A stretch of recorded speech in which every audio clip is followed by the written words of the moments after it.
Shalom saudaraku, Christian Leadership hari ini berjudul tentang ketidakamanan dalam kepemimpinan. Saudara, kita akan mulai dengan membaca firman Tuhan dari Yohanes 12 ayat 42 sampai dengan ayat yang ke-43, saudara. Di sini dikatakan, Alkitab berkata, namun banyak juga di antara pemimpin yang percaya kepadanya, tetapi karena orang-orang Farisi mereka tidak mengakuinya berterus terang, supaya mereka jangan dikucilkan, sebab mereka lebih suka akan kehormatan manusia daripada kehormatan Allah. Saudara, jadi di sini ada yang insecure, mereka lebih suka kehormatan dari manusia daripada dari Allah. Mereka takut sama orang Farisi daripada takut kepada Allah. Dan juga ada posisi yang insecure, ketidakamanan dalam diri mereka. Saudara, ini bisa kita kaitkan dengan judul kita, ketidakamanan dalam kepemimpinan. Saudara, saya berharap saudara sebagai seorang pemimpin mau rendah hati untuk melakukan refleksi dengan pertanyaan-pertanyaan berikut. Apakah Anda sebagai pemimpin betul-betul aman, atau Anda pemimpin yang insecure atau tidak aman saat ini? Seberapa aman Anda sebagai seorang pemimpin? Mungkin kita bisa menjawab pertanyaan yang sangat sederhana ini. Saudara, apabila anggota saudara atau orang lain mempunyai ide yang lebih cemerlang, lebih bagus daripada ide Anda sebagai pemimpin, apakah Anda mendukungnya atau justru menyembunyikannya, pura-pura diam? Gitu, saudara. Kemudian, apakah Anda merayakan kesuksesan anggota Anda, orang-orang di sekitar Anda, atau Anda justru merasa terancam dengan kesuksesannya?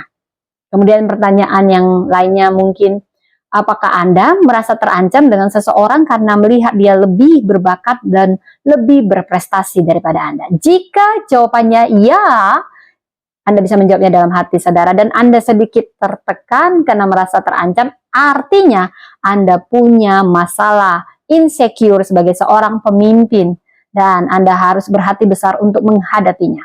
Perhatikan saudara, pemimpin yang insecure itu tidak percaya diri, sehingga dia pasti akan merasakan rasa tidak aman dalam diri orang lain, terutama dalam diri orang yang menurutnya akan mengancam posisinya, saudara.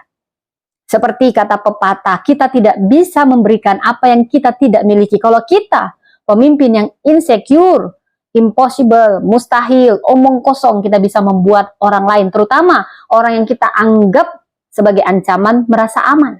Karena kita nggak punya rasa aman, saudara. Yang kita bagi juga justru rasa yang aman, rasa yang tidak aman. Jadi untuk menjadi pemimpin yang efektif, kita perlu membuat orang-orang di sekitar kita, pengikut kita, merasa nyaman dengan diri mereka sendiri. Yang kedua, saudara, pemimpin yang insecure atau tidak percaya diri itu, dia akan lebih banyak mengambil daripada memberi. Perhatikan, lebih banyak mengambil daripada memberi. Mereka terus-menerus mencari cara untuk mendapat pengakuan atas diri mereka dan cinta. Itu yang mereka cari. Karena perhatian mereka hanya tertuju pada rasa aman, rasa aman, rasa aman. Mereka kebanyakan adalah penerima dan bukan pemberi. Dan penerima, saudara, kalau hanya jadi penerima doang, Anda bukan pemimpin yang baik. Yang ketiga, pemimpin yang insecure itu tidak percaya diri terus-menerus. Sehingga apa? Sehingga mereka justru akan membatasi orang-orang yang berpotensi, orang-orang terbaiknya, supaya tidak lebih dari mereka. Dibatasi dengan banyak siasat, saudara. Ini pemimpin yang suka menimbun kekuasaan. Pemimpin yang insecure.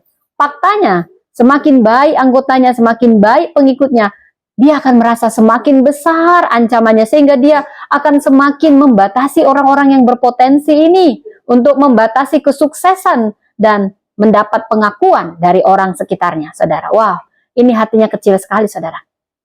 Jikalau ini menggambarkan Anda sebagai pemimpin, maka rendah hatilah dan berubahlah.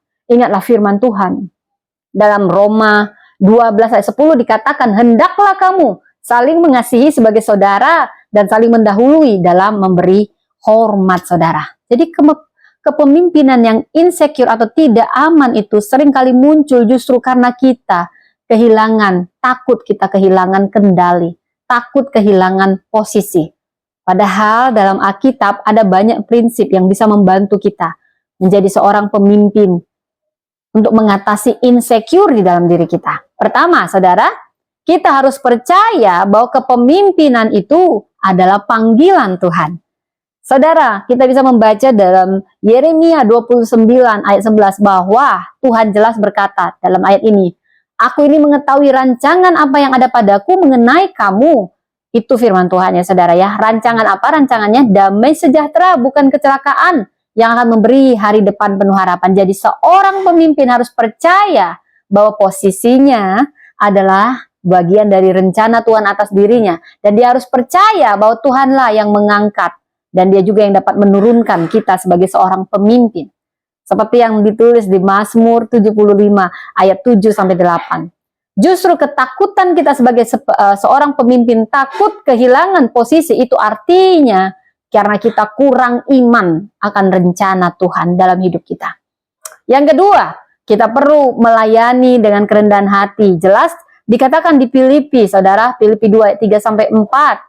Jangan kita mencari kepentingan kita sendiri, pujian yang sia-sia, tetapi kita hendaklah sebagai seorang pemimpin, terutama kita punya hati yang rendah hati. Kita mengutamakan orang lain lebih utama dari diri kita, bukan ngecil-ngecilin orang, bukan menghasut orang supaya dia terlihat kecil, terlihat buruk, dan kita saja yang terlihat lebih baik. Wow, ini kecil sekali hatinya kalau ada yang begini, saudara, bertobat ya saudara ya. Yesus adalah contoh teladan kita, pemimpin yang rendah hati, tidak mencari kehormatan diri sendiri, tetapi dia melayani. Pemimpin yang rendah hati itu tidak akan merasa insecure, tidak akan merasa terancam dengan orang lain. Sekalipun dia lebih berbakat, lebih berprestasi, tetapi justru mereka akan mendukung orang ini berkembang dan mendukung mereka untuk semakin bertumbuh, saudara. Kalau dibatasi, there's something wrong with you. Apalagi kau pura-pura diam, kau tahu melakukan yang baik, tapi kau tidak melakukannya, kau berdosa sebagai pemimpin. Kau diamin potensi-potensi besar, pura-pura diam supaya nggak berkembang. Wah, itu dosa. Jangan kau pikir itu nggak dosa, saudara, sebagai pemimpin.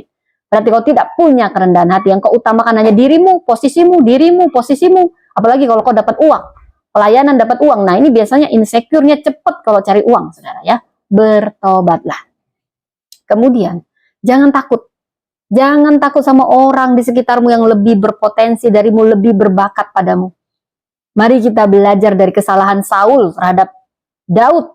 Bila kita membaca dari 1 Samuel 18, saudara, 1 Samuel 18 ayat 6-9, Saul terancam oleh Daud karena Daud lebih berprestasi, lebih dicintai dibandingin dengan dia.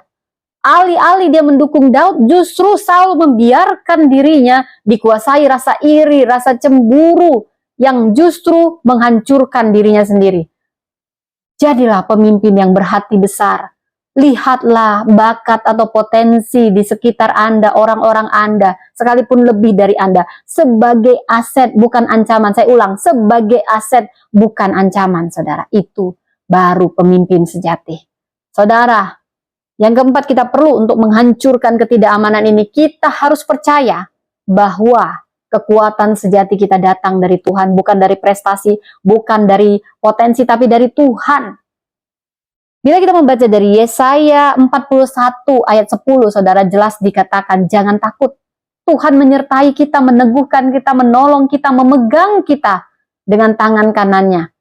Tangan kanannya itulah yang akan membawa kita kepada kemenangan, menuju kemenangan. Kalau kamu sebagai pemimpin punya rasa takut kehilangan posisi, takut kehilangan jabatan, itu karena kamu tidak percaya diri, insecure sebagai pemimpin, dan kurang iman, kurang mengandalkan Tuhan, tetapi mengandalkan kemampuanmu, pengalamanmu.